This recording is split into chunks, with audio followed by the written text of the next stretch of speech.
Swastiastu. Halo teman-teman, perkenalkan nama saya Nika De Adila Dharma Putri. Hari ini kita akan membahas tentang apa sih itu sistem pencernaan manusia? Nah, sebelum itu, tujuan dari pembelajaran ini yaitu 1. Siswa dapat menjelaskan proses pencernaan makanan di dalam tubuh manusia, mulai dari mulut hingga anus, serta memahami fungsi masing-masing organ pencernaan. 2. Siswa mampu menyebutkan dan menggambarkan organ-organ pencernaan manusia seperti mulut, kerongkongan, lambung, usus halus, usus besar, hati, dan pankreas beserta fungsinya. 3. Siswa memahami pentingnya makanan bergizi untuk menjaga kesehatan sistem pencernaan, serta mengenal dampak makanan tidak sehat terhadap pencernaan. Keempat dan terakhir, yaitu siswa dapat melakukan aktivitas atau juga eksperimen sederhana yang terkait dengan sistem pencernaan, seperti simulasi proses pencernaan menggunakan alat peraga. Yuk simak videonya! Sistem pencernaan manusia. Apa sih itu sistem pencernaan manusia? Nah, sistem pencernaan manusia itu adalah kumpulan organ dan juga struktur yang bekerja bersama untuk memproses makanan yang menyerap nutrisi serta mengeluarkan zat sisa dari tubuh. Proses ini dimulai dari mulut, di mana makanan dikunyah dengan menggunakan gigi. Ada 3 jenis gigi, yaitu ada gigi pertama, itu ada gigi taring. Gigi taring berfungsi untuk merobek dan menggenggam makanan, terutama makanan yang lebih keras seperti daging atau sayuran. Yang kedua, itu ada gigi seri. Gigi seri berfungsi untuk memotong makanan menjadi potongan-potongan yang lebih kecil. Nah, ketiga dan terakhir, itu ada gigi geraham. Gigi geraham berfungsi untuk mengunyah dan menggiling makanan, sehingga makanan menjadi lebih mudah untuk ditelan dan dicerna. Saat proses mengunyah, itu juga bercampur dengan enzim dalam air liur. Lalu lanjut ke kerongkongan, lambung, usus halus, serta juga usus besar.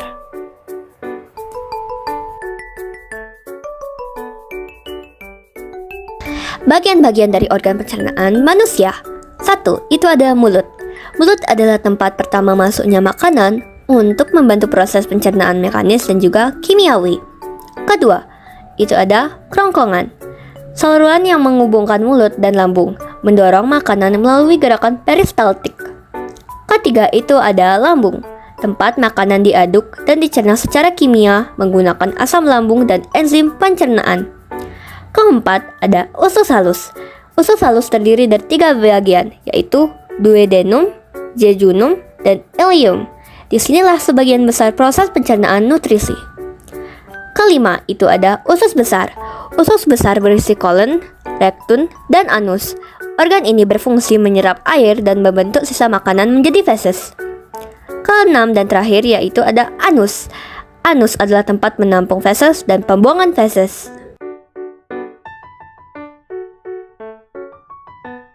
Bagian-bagian dari organ bantu pencernaan manusia. Yang pertama, itu ada hati. Hati adalah tempat menghasilkan empedu untuk membantu pencernaan lemak dalam tubuh. Biasanya, empedu disimpan sementara di kantung empedu sebelum dilepaskan ke duodenum, bagian awal dari usus halus, melalui saluran empedu.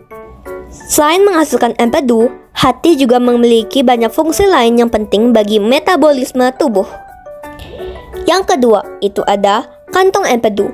Kantong empedu menyimpan empedu yang diproduksi oleh hati dan melepaskannya ke usus halus saat diperlukan.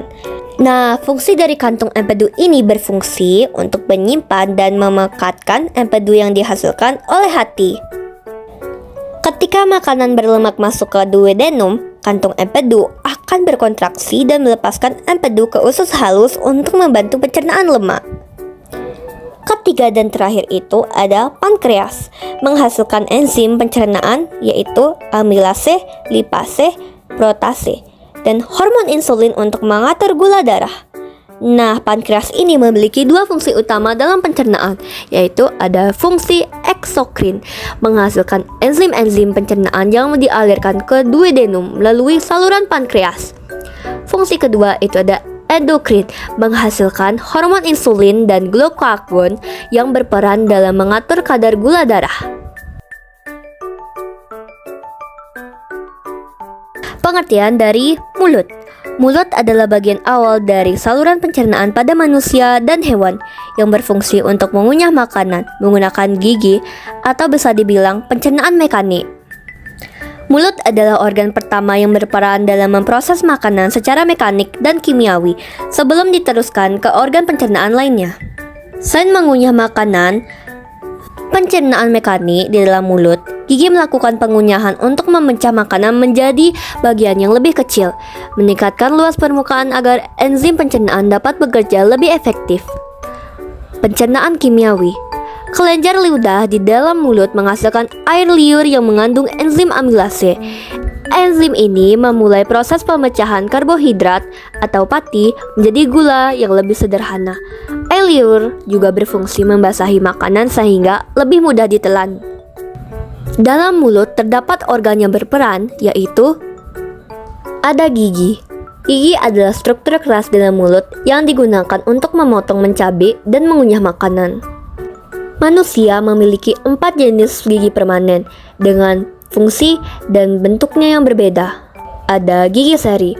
Fungsi utama dari gigi seri itu memotong dan menggigit makanan menjadi potongan yang lebih kecil saat kita pertama kali memasukkan makanan ke dalam mulut. Kedua, ada gigi taring. Fungsi utama dari gigi taring ini adalah merobek dan menusuk makanan yang lebih keras, seperti contohnya daging atau makanan-makanan yang teksturnya keras. Ketiga, itu ada gigi geraham kecil. Fungsi utama dari gigi geraham kecil itu untuk mengunyah, menggiling, dan menghancurkan makanan menjadi bagian yang lebih halus.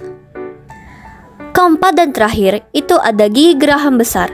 Fungsi utama dari gigi geraham besar itu untuk mengunyah dan menggiling makanan menjadi bagian yang sangat halus sebelum ditelan.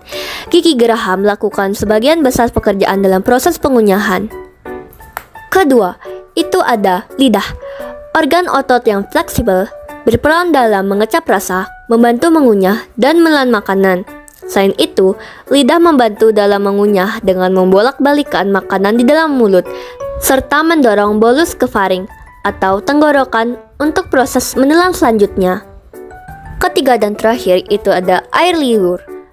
Air liur fungsinya untuk membasahi dan melunakkan makanan, mengandung enzim amilase untuk mencerna karbohidrat atau pencernaan kimiawi, dan membantu pembentukan bolus agar mudah ditelan.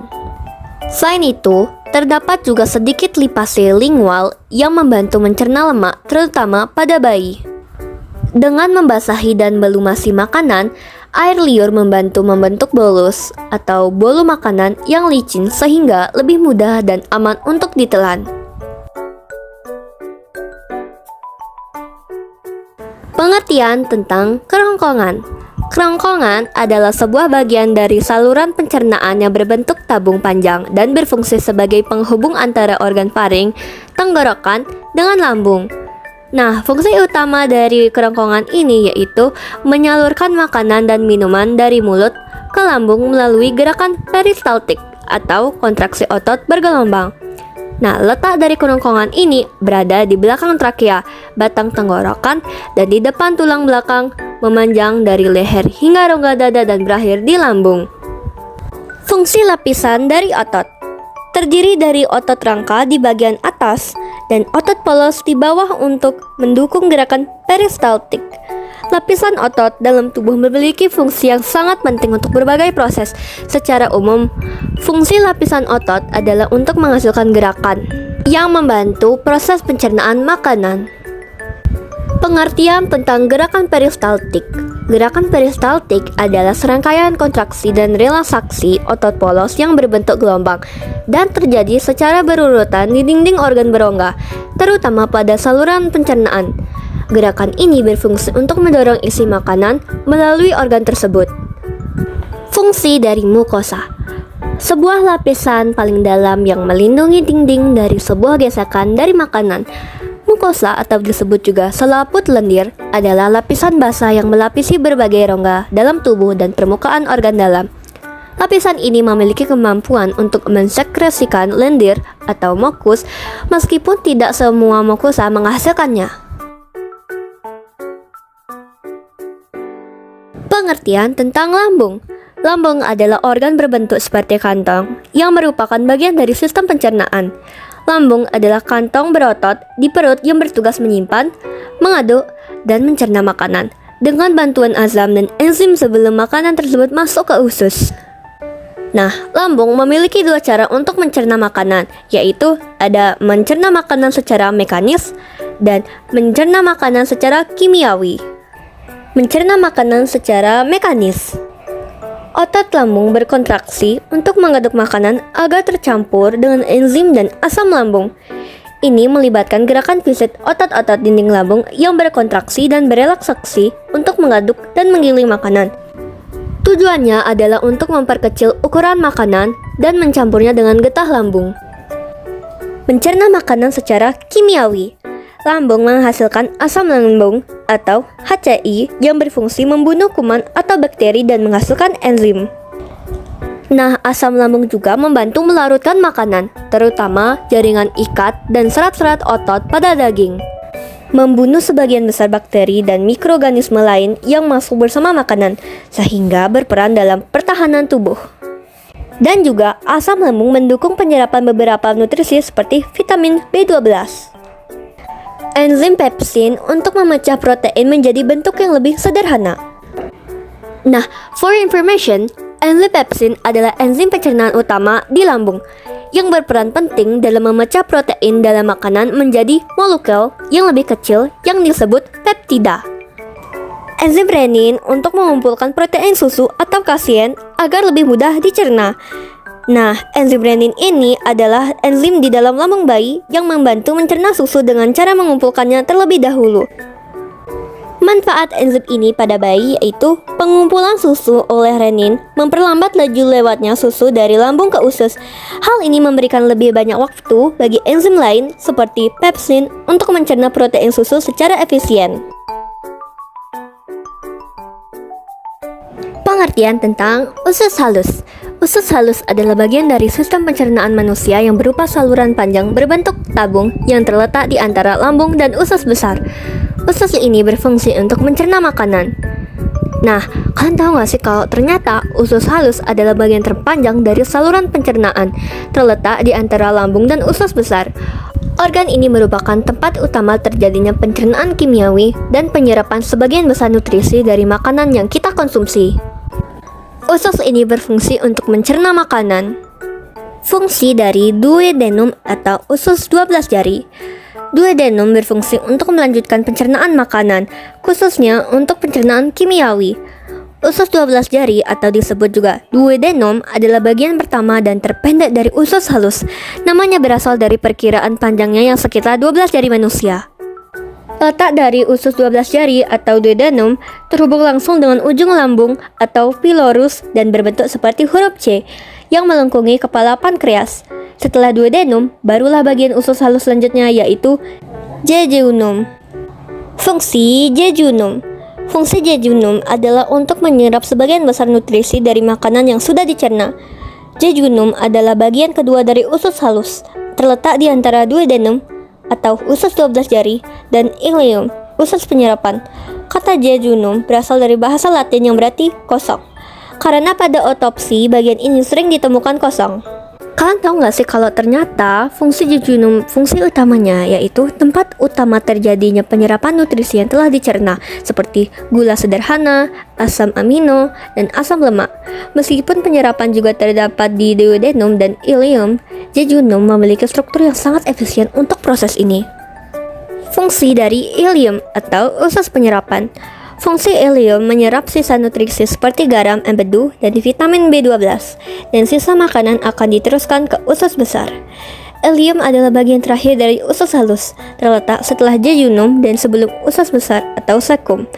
Ileum memainkan peran penting dalam penyerapan nutrisi spesifik dan dalam menghubungkan usus halus dengan usus besar.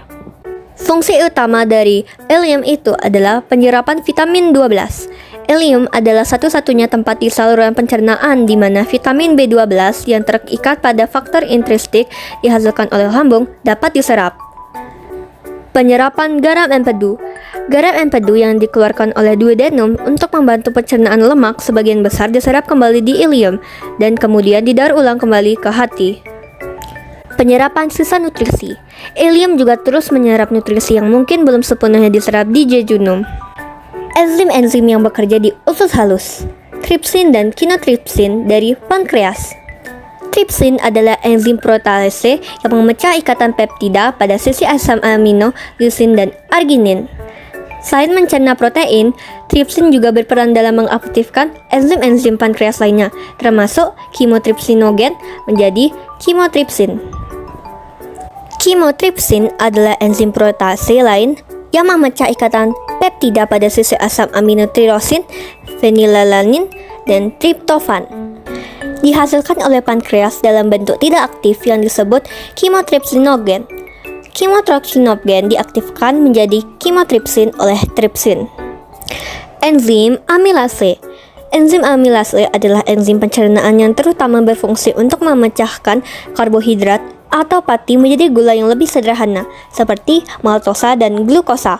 Dihasilkan di beberapa tempat dalam tubuh, termasuk kelenjar ludah di mulut, amilase saliva, dan pankreas. Amilase pankreas. Amilase saliva memulai pencernaan karbohidrat di mulut, sedangkan amilase pankreas melanjutkan proses ini di usus halus. Enzim lipase.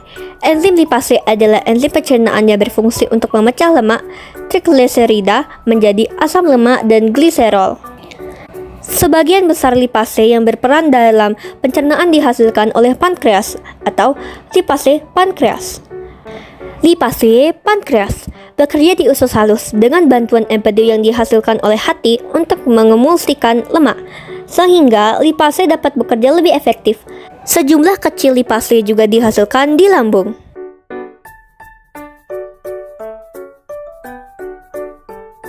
Pengertian tentang usus besar.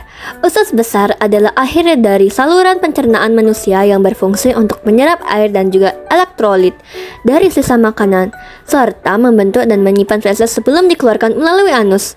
Kalian tahu gak sih kalau ternyata usus besar mengandung banyak bakteri baik atau flora usus yang membantu memecah sisa-sisa makanan yang tidak tercerna di usus halus, menghasilkan beberapa vitamin seperti vitamin K dan beberapa vitamin B, dan juga menghasilkan gas. Bagian-bagian dari usus besar. Yang pertama, itu ada sekum atau caecum. Nah, sekum ini adalah kantong awal dari usus besar yang menerima sisa makanan dari usus halus dan memulai proses penyerapan dan pencernaan lebih lanjut oleh bakteri. Dan juga tempat pertama masuknya sisa makanan dari usus halus. Nah, usus besar juga terhubung dengan usus buntu atau appendix. Nomor 2, ada colon atau usus besar utama. Colon adalah bagian terbajang dari usus besar, membentang dari sekum hingga rektum. Colon bertanggung jawab utama dalam penyerapan air dan elektrolit dari sisa makanan yang tidak tercerna, serta membentuk dan memindahkan feses menuju rektum. Kolon dibagi menjadi beberapa bagian berdasarkan letaknya di dalam perut. Yang pertama, ada kolon ascendens, bergerak ke atas dari sekum di sisi kanan perut. Kolon transversum, melintang dari sisi kanan ke sisi kiri perut. Berikutnya, ada kolon descendens, bergerak ke bawah di sisi kiri perut. Terakhir, itu ada kolon sigmoid, bagian berbentuk S yang menghubungkan kolon descendens dengan rektum. Kolon juga terbagi menjadi kolon naik, melintang, turun, dan sigmoid, seperti yang sudah saya jelaskan tadi. Ia juga menyerap air, garam, dan membentuk feses. Nah, ternyata terdapat bakteri E. coli dalam usus besar. E. coli adalah jenis bakteri yang umum ditemukan di usus manusia dan hewan berdarah panas. Sebagian besar strain E. coli tidak berbahaya dan bahkan membantu dalam proses pencernaan serta memproduksi beberapa vitamin loh. Namun, ada beberapa strain E. coli yang bersifat patogen atau menyebabkan penyakit. Penularan E. coli patogen umumnya terjadi melalui konsumsi makanan atau air yang terkontaminasi feses hewan atau manusia. Nah, E. coli sendiri membantu memecah sisa makanan yang tidak tercerna di usus halus.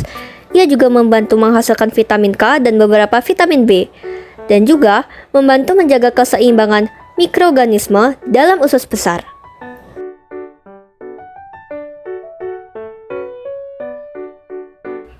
Pengertian tentang rektum. Rektum adalah tempat penyimpanan sementara feses sebelum dikeluarkan. Kalian tahu gak sih kalau ternyata rektum adalah bagian terakhir dari usus besar yang menghubungkan kolon sigmoid ke anus. Panjangnya sekitar 15 cm. Fungsi utama rektum adalah sebagai tempat penyimpanan sementara feses sebelum dikeluarkan dari tubuh.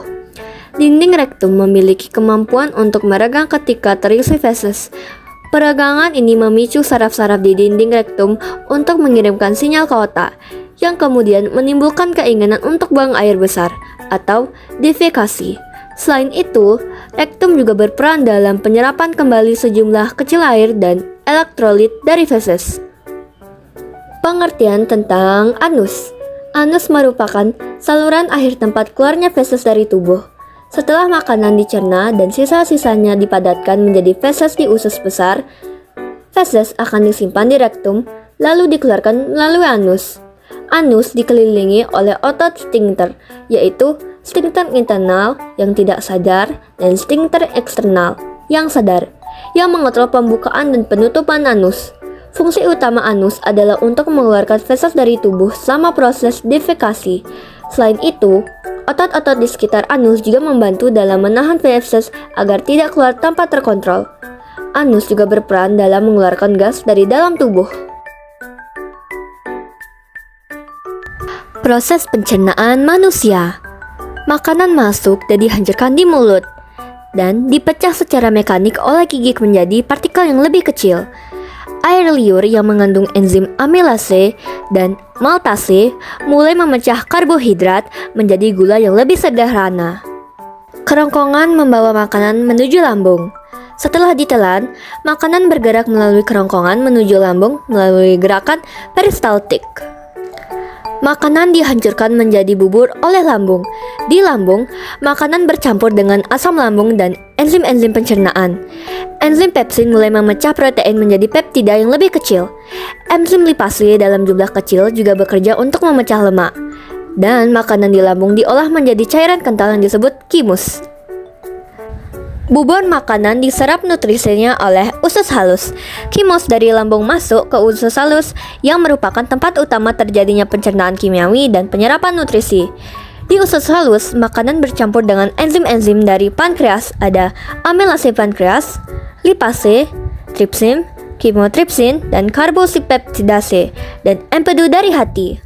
Amilase pankreas melanjutkan pemecahan karbohidrat menjadi gula sederhana. Lipase memecah lemak menjadi asam lemak dan gliserol. Tripsin, chymotrypsin, dan karbosipeptidase memecah protein menjadi asam amino.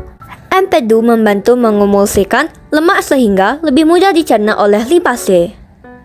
Setelah itu, di usus besar menyerap air dan membentuk feses. Sisa makanan yang tidak tercerna dan tidak diserap bergerak ke usus besar. Di usus besar, air dan elektrolit diserap kembali. Bakteri dalam usus besar memfermentasi sisa-sisa makanan dan menghasilkan beberapa vitamin seperti vitamin K.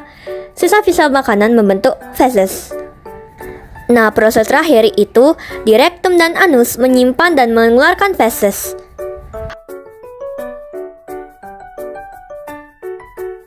Penyakit sistem pencernaan manusia. Yang pertama, ada MAH atau gastritis, adalah peradangan pada lapisan dinding lambung. Kondisi ini dapat terjadi secara tiba-tiba atau berkembang perlahan dalam waktu lama. Penyebab dari penyakit MAH itu adalah asam lambung yang berlebihan, infeksi bakteri Helicobacter pylori, pola makan tidak teratur, dan stres. Gejalanya yaitu nyeri di ulu hati, mual, perut kembung, muntah, dan kehilangan nafsu makan. Yang kedua, ada diare. Diare adalah kondisi di mana seseorang buang air besar lebih sering dari biasanya dengan tinja yang lebih encer atau cair. Penyebab dari diare ini adalah infeksi bakteri atau virus, makanan tercemar, intoleransi makanan. Gejala-gejala dari diare yaitu buang air besar cair terus-menerus, dehidrasi, dan kram perut.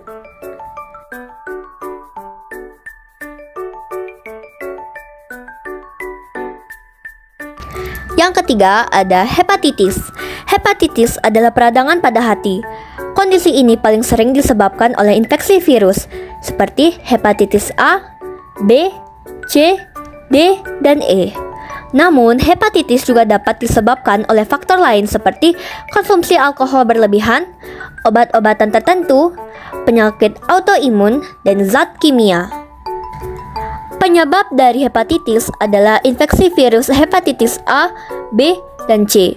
Bisa karena makanan atau minuman tercemar atau kontak dengan darah penderita.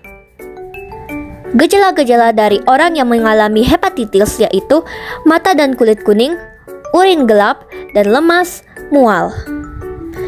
Keempat dan terakhir ada radang usus buntu atau appendicitis. Radang usus buntu adalah peradangan pada appendix, yaitu kantung kecil yang terhubung ke usus besar. Penyebab dari radang usus buntu adalah peradangan pada usus buntu atau appendix bisa karena penyumbatan. Gejalanya yaitu nyeri tajam di perut kanan bawah, mual, demam, dan sering-sering muntah.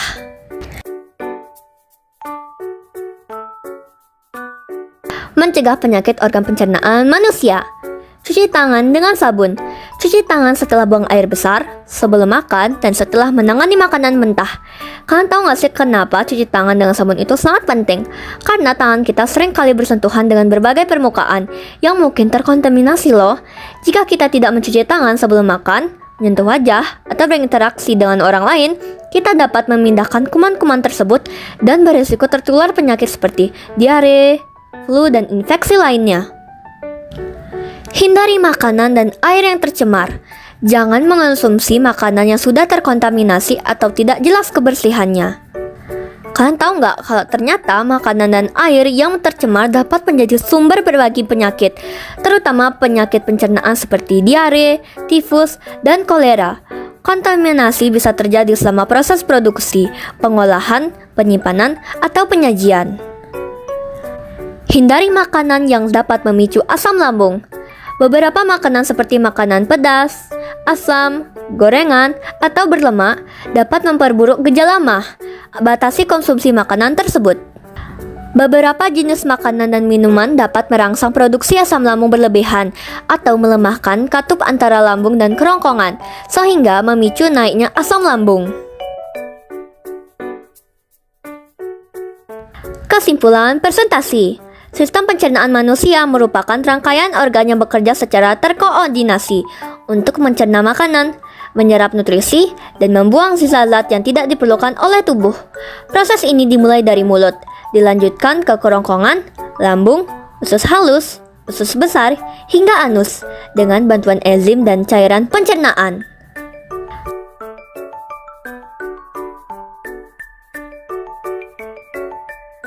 Sekian penjelasan dari saya. Jangan lupa untuk like, comment, share, dan subscribe. Terima kasih. Santi, Om.